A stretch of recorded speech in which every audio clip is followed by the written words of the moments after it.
Hello ನಮಸ್ತೆ, welcome back to Gagana video YouTube channel. So ಇವತ್ತು ನಾನು ಮದ್ದೂರು ವಡೆ ಮಾಡೋಣ ಅಂದ್ಕೊಂಡು ವಿಡಿಯೋ ಸ್ಟಾರ್ಟ್ ಮಾಡಿದ್ದೀನಿ. ಬನ್ನಿ ಹೇಗೆ ಮಾಡೋದು ಅಂತ ನೋಡೋಣ. ಅದಕ್ಕೂ ಮುಂಚೆ ನೀವೇನಾದರೂ ನಮ್ಮ ಚಾನಲ್ಗೆ ಸಬ್ಸ್ಕ್ರೈಬ್ ಆಗಿಲ್ಲ ಅಂದರೆ ಪ್ಲೀಸ್ ನಮ್ಮ ಚಾನಲ್ನ ಸಬ್ಸ್ಕ್ರೈಬ್ ಮಾಡಿ, ಲೈಕ್ ಮಾಡಿ, ಶೇರ್ ಮಾಡಿ, ಕಮೆಂಟ್ ಮಾಡಿ. ಬನ್ನಿ ಹೇಗೆ ಮಾಡೋದು ಅಂತ ನೋಡೋಣ. ಫಸ್ಟ್ ನಾನು ಈರುಳ್ಳಿ ತೊಗೊಂಡಿದ್ದೀನಿ, ಇವಾಗ ಹಾಕ್ಕೊತಾ ಇದ್ದೀನಿ.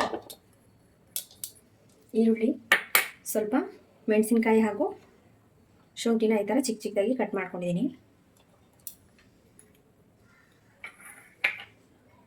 ಆಮೇಲೆ ಕರಿಬೇವು.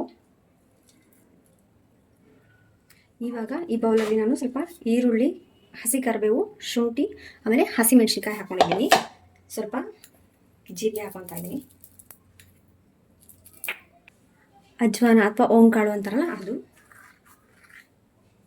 ನಿಮಗೆ ಶೇಂಗಾ ಬೀಜ ಬೇಕಿದ್ರೆ ಹಾಕೊಳ್ಳಿ, ಇಲ್ಲಾಂದರೆ ಸ್ಕಿಪ್ ಮಾಡಿ. ಇದನ್ನ ಸ್ವಲ್ಪ ಪುಡಿ ಮಾಡಿ ಹಾಕೊಳ್ಳಿ, ಇಲ್ಲ ಹಾಗಾದರೂ ಹಾಕೋಬೋದು. ಸೊ ಇದನ್ನ ಸ್ವಲ್ಪ ರುಚಿಗೆ ತಕ್ಕಷ್ಟು ಉಪ್ಪು ಹಾಕೊಳ್ತಾ ಇದ್ದೀನಿ.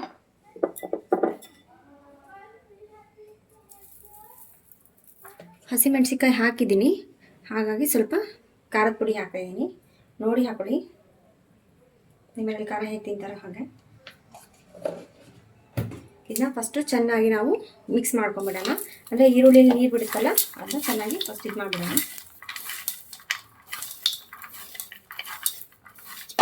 ಕೊತ್ತಂಬರಿ ನಾನು ಆಮೇಲೆ ಹಾಕೋಣ ಅಂತ ಇಟ್ಟಿದ್ದೀನಿ. ಸ್ವಲ್ಪ ಕಿವುಚ್ಬಿಟ್ಟು ಈ ರೀತಿ ನೀಟಾಗೆಲ್ಲ ಕಲಿಸ್ಕೊಳ್ಳಿ.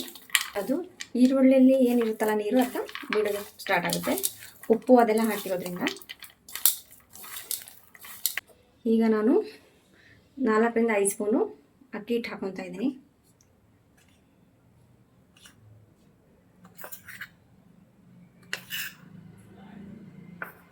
ನಾನು ಅದೇ ರೀತಿ ಮೈದಾ ಹಿಟ್ಟು ಒಂದು 3 ಸ್ಪೂನ್ ಹಾಕೊತಾ ಇದ್ದೀನಿ.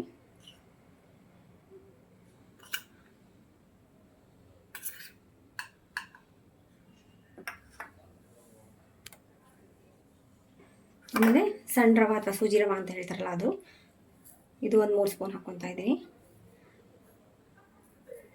ಬೌಲ್ ಅಳತೆ ತೊಗೊತೀರಂದರೆ ಒಂದು ಬಟ್ಲು ಅಕ್ಕಿ ಹಿಟ್ಟು ತೊಗೊಂಡ್ರೆ, ಈ ಬೌಲ್ ಅಕ್ಕಿ ಹಿಟ್ಟು ತೊಗೊಂಡ್ರೆ ಇದ್ರ ಅರ್ಧ ಬಟ್ಲು ರವೆ ತೊಗೊಳ್ಳಿ. ಆಮೇಲೆ ಇದ್ರ 1/4 ಬಟ್ಲು ಮೈದಾ ಹಿಟ್ಟನ್ನ ತೊಗೊಳ್ಳಿ. ಕೆಲವರು ರವಾನ ಜಾಸ್ತಿ ಹಾಕೊಂಡು ಇದು ಮಾಡ್ತಾರೆ. ಇದನ್ನ ಚೆನ್ನಾಗಿ ಮಿಕ್ಸ್ ಮಾಡ್ಕೊಂಬಿಡೋಣ.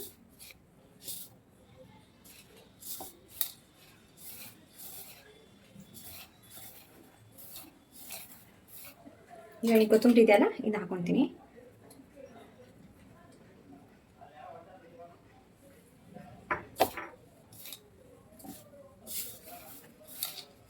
ನೋಡಿ ಈ ರೀತಿ ನೀಟಾಗಿ ಅದನ್ನು ಚೆನ್ನಾಗಿ ಮಿಕ್ಸ್ ಮಾಡ್ಕೊಳ್ಳಿ. ರವೆ, ಅಕ್ಕಿ ಹಿಟ್ಟು ಮತ್ತು ಮೈದಾ ಹಿಟ್ಟು ಸೊ ಚೆನ್ನಾಗಿ ಮಿಕ್ಸ್ ಆಗಬೇಕು ಎಲ್ಲ. ಇವಾಗಲೇ ನೀವು ಸ್ವಲ್ಪ ಉಪ್ಪು ಖಾರನ ನೋಡ್ಕೊಂಬಿಡಿ. ಟೇಸ್ಟು ಕಲಸಿದ ಮೇಲೆ ಹಾಕಿದರೆ ಅದು ಅದ್ರ ಜೊತೆ ಮಿಕ್ಸ್ ಆಗಲ್ಲ. ಹಾಗಾಗಿ ಒಂದೊಂದು ಕಡೆ ಉಪ್ಪು, ಒಂದೊಂದು ಕಡೆ ಖಾರ ಖಾರ ಹಾಗೆ ಇರುತ್ತೆ. ಹಾಗಾಗಿ ಇವಾಗೇನು ನೀವು ಕಲಿಸ್ತೀವಲ್ಲ, ಈಗಿದ್ದಾಗೆ ನಾವು ಟೇಸ್ಟ್ನ ನೋಡ್ಕೊಂಬಿಡಿ, ಉಪ್ಪು ಖಾರ ಎಲ್ಲ. ಸೊ ನೋಡಿ ಈ ಥರ ಆಯಿತು. ಈಗ ನಾವು ನೀರನ್ನ ನೋಡಿ ಹಾಕೋಬೇಕು. ಹಾಗಾಗಿ ಫಸ್ಟು ಈರುಳ್ಳಿಯಲ್ಲೇ ನೀಟಾಗೆಲ್ಲ ಕಿವುಚಿ ತೆಗೆದ್ಬಿಟ್ರೆ ಈರುಳ್ಳಿಯಲ್ಲಿರೋ ನೀರಿನಂಶನೇ ನಮಗೆ ಸಾಕಾಗುತ್ತೆ. ಕಡೆ ನಾನು ಎಣ್ಣೆ ಕಾಯಕ್ಕೆ ಇಟ್ಟಿದ್ದೀನಿ. ಸೊ ಎಣ್ಣೆ ಕಾದ್ಮೇಲೆ ಈ ಹಿಟ್ಟು ಏನು ಕಲಿಸಿದ್ದೀನಲ್ಲ, ಇದಕ್ಕೆ ಸ್ವಲ್ಪ ಬಿಸಿ ಎಣ್ಣೆ ಹಾಕ್ಕೊಂಡು ಮಿಕ್ಸ್ ಮಾಡಬೇಕು. ಏನು ಎಣ್ಣೆ ಕಾಸಿದ್ನಲ್ಲ ಅದನ್ನ ಸ್ವಲ್ಪ ಹಾಕೊತಾ ಇದ್ದೀನಿ. ಎಣ್ಣೆ ಕಾದಿರೋ ಎಣ್ಣೆನ.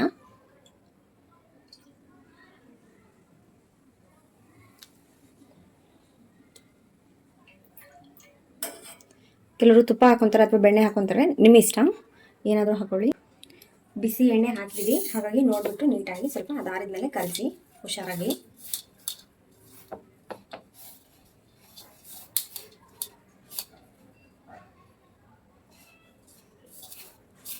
ನೋಡಿ ಈ ರೀತಿಯಾಗಿ ಬರಬೇಕು. ಹಿಡಿದ್ರೆ ಈ ರೀತಿಯಾಗಿ ಸೊ ಚೆನ್ನಾಗಿ ಕಲಿಸ್ಕೊಳ್ಳಿ. ನಮಗೆ ಉಪ್ಪು ಜಾಸ್ತಿ ಬೇಕು ಅಥವಾ ಖಾರ ಜಾಸ್ತಿ ಬೇಕನ್ನೋರು ಇವಾಗೇನು ಕಲಿಸ್ತಾ ಇದ್ದೀವಲ್ಲ, ಇವಾಗಲೇ ನೋಡಿ ಹಾಕ್ಕೊಳ್ಳಿ ಎಷ್ಟು ಬೇಕಷ್ಟು.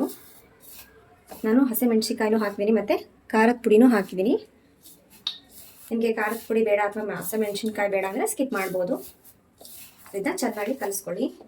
ಸ್ವಲ್ಪ ಸ್ವಲ್ಪ ಹಾಕ್ಕೊಳ್ಳಿ ನೀರನ್ನ, ಎಷ್ಟು ಬೇಕಷ್ಟು ನೋಡಿ ಹಾಕ್ಕೊಂಡು ಚೆನ್ನಾಗಿ ಮಿಕ್ಸ್ ಮಾಡ್ಕೊಳ್ಳಿ. ಆದಷ್ಟು ಕೈಯಿಂದನೇ ತುಂಬ ಚೆನ್ನಾಗಿ ಕಲಸಿ. ಆವಾಗ ಈರುಳ್ಳಿಯಲ್ಲಿ ಇರೋಂಥ ನೀರೆಲ್ಲ ಬಿಡುತ್ತಲ್ಲ, ಟೇಸ್ಟ್ ತುಂಬ ಚೆನ್ನಾಗಿರುತ್ತೆ. ಸೊ ನೋಡಿ, ಈ ರೀತಿ ಕಲಿಸ್ಬೇಕಾದ್ರೆ ತುಂಬ ಒಳ್ಳೆ ಫ್ಲೇವರ್ ಬರುತ್ತೆ. ಆ ಕೊತ್ತಂಬರಿ, ಈರುಳ್ಳಿ, ಆಮೇಲೆ ಕರಿಬೇವು ಹಾಕಿರೋದ್ರಿಂದ. ನೋಡಿ ಈ ರೀತಿಯಾಗಿ ನೀಟಾಗೆಲ್ಲ ಕಲಿಸ್ಕೊಳ್ಳಿ. ಇದ್ದೀನಿ. ನೀವೇನಾದ್ರು ಜಾಸ್ತಿ ಬೇಕಂದರೆ ನಿಮಗೆ ಅಳತೆ ಗೊತ್ತಿರುತ್ತಲ್ವ ಬೌಲಲ್ಲಿ, ಅದರ ಅಳತೆ ಹಾಕ್ಕೊಂಡು ನೀವು ಮಾಡ್ಕೋಬೋದು.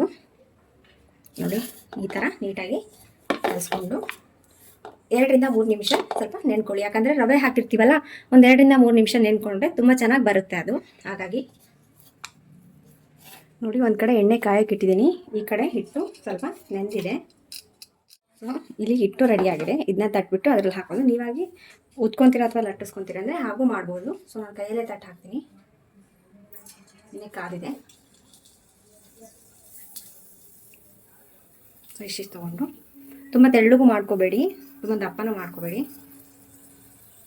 ನೋಡಿ ಈ ರೀತಿಯಾಗಿ. ನಮ್ಗೆ ಈಗ ಮಾಡೋಕ್ಕೆ ಬರಲ್ಲ ಅಂದರೆ ಉತ್ಕೋಬೋದು. ನೋಡಿ ಈ ರೀತಿಯಾಗಿ ಕೈಗೆ ಸ್ವಲ್ಪ ಎಣ್ಣೆ ಹಚ್ಕೊಳ್ಳಿ, ಆವಾಗ ತುಂಬ ಈಸಿ ಆಗುತ್ತೆ, ಕೈಗಂಟಲ್ಲ. ಹಾಗಾಗಿ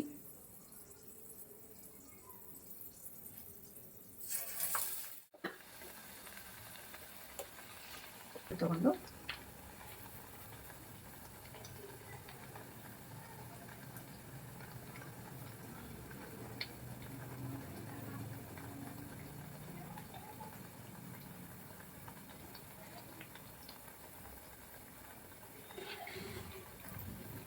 ಕೆಲವರು ಎಳ್ಳು ಹಾಕ್ತಾರೆ, ನೀವು ಬೇಕಿದ್ರೆ ಎಳ್ಳು ಹಾಕ್ಕೊಳ್ಳಿ, ಇಲ್ಲಾಂದರೆ ಸ್ಕಿಪ್ ಮಾಡ್ಕೊಳ್ಳಿ. ಕೆಲವರು ಎಳ್ಳು ತಿನ್ನಕ್ಕೆ ಅಷ್ಟೊಂದು ಇಷ್ಟಪಡಲ್ಲ, ಹಾಗಾಗಿ ನೋಡಿ ಈ ರೀತಿಯಾಗಿ.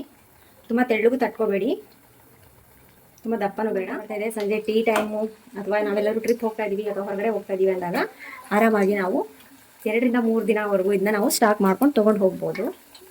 ತುಂಬ ಚೆನ್ನಾಗಿ ಆಗ್ತಾಯಿದೆ.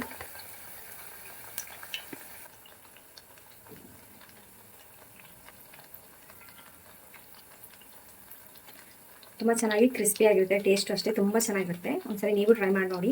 ಇನ್ ಕೇಸ್ ನೀವೇನಾದರೂ ನಮ್ಮ ಚಾನಲ್ಗೆ ಹೊಸಬರಾಗಿದ್ದರೆ ಗಗನ ವೀರು ಯೂಟ್ಯೂಬ್ ಚಾನಲ್ನ ಸಬ್ಸ್ಕ್ರೈಬ್ ಮಾಡಿ, ಲೈಕ್ ಮಾಡಿ, ಶೇರ್ ಮಾಡಿ. ನಾವು ಮಾಡೋ ವೀಡಿಯೋಸ್ ನಿಮಗೆ ಫಸ್ಟ್ ಬರಬೇಕು ಅಂದರೆ ಬೆಲ್ ಐಕನ್ನ ಕ್ಲಿಕ್ ಮಾಡಿ. ಅದೇ ಆಲ್ ಅಂತ ಕೊಟ್ಟರೆ ನಾವು ಮಾಡೋ ಎಲ್ಲ ವೀಡಿಯೋಸ್ ಫಸ್ಟ್ ನಿಮಗೆ ನೋಟಿಫಿಕೇಶನ್ ಮೂಲಕ ನಿಮಗೆ ಬರುತ್ತೆ. ಆಗಿದೆ, ತೆಗೆಯೋಣ. ನೋಡಿ ಇಲ್ಲಿ ಗೋಲ್ಡನ್ ಬ್ರೌನ್ ಕಲರ್ಗೆ ಬರೋ ಹಾಗೆ ಕರಿಬೇಕು. ಮೀಡಿಯಂ ಫ್ಲೇಮಲ್ಲಿ ಇಟ್ಕೊಳ್ಳಿ.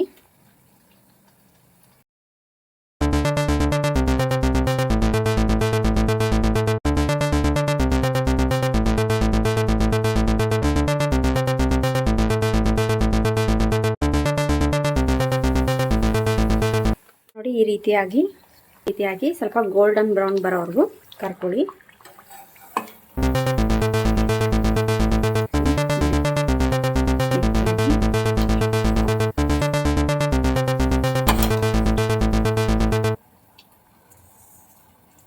ಎಕ್ಸ್ಟ್ರಾ ಎಣ್ಣೆ ಹೀರ್ಕೊಂಡ್ಬಿಡುತ್ತೆ ಅಂತ ಹಾಕಿರೋದು.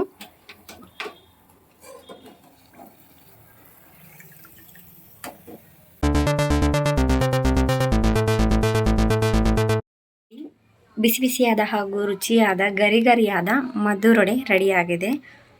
ನೀವು ಒಮ್ಮೆ ಟ್ರೈ ಮಾಡಿ, ಹೇಗಿದೆ ಅಂತ ನನಗೆ ಕಮೆಂಟ್ ಮೂಲಕ ತಿಳಿಸಿ. ನೀವೇನಾದರೂ ನಮ್ಮ ಚಾನಲ್ಗೆ ಹೊಸಬರಾಗಿದ್ದರೆ ಪ್ಲೀಸ್ ನಮ್ಮ ಚಾನಲ್ನ ಸಬ್ಸ್ಕ್ರೈಬ್ ಮಾಡಿ ಹಾಗೂ ಲೈಕ್ ಮಾಡಿ, ಶೇರ್ ಮಾಡಿ. ನೋಡಿ ಯಾವ ರೀತಿ ಇದೆ ಅಂತಂದ್ಬಿಟ್ಟು. ನೋಡಿ